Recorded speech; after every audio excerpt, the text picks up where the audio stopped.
Hi, my name is Athena Zhe, and this is my friend Katia. Hi. And we are with FacePaintcom, and today I'm going to show how to paint really cool polar bear design.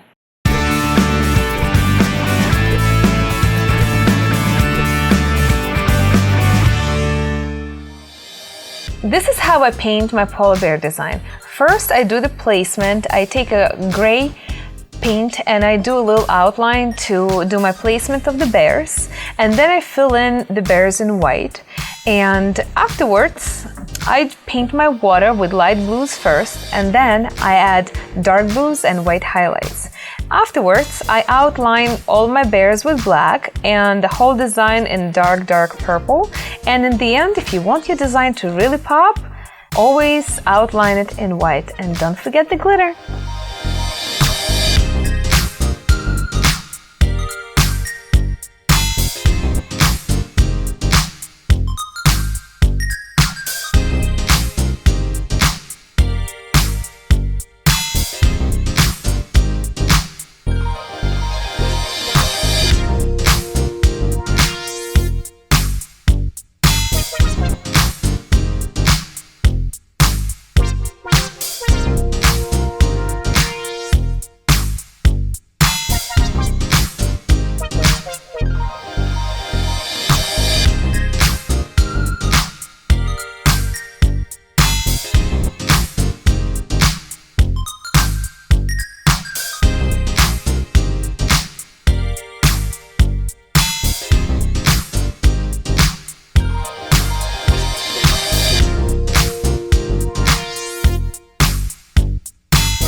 Thank you everyone for watching. The list to all the products are down below. And don't forget to follow us on social media and on YouTube. Bye!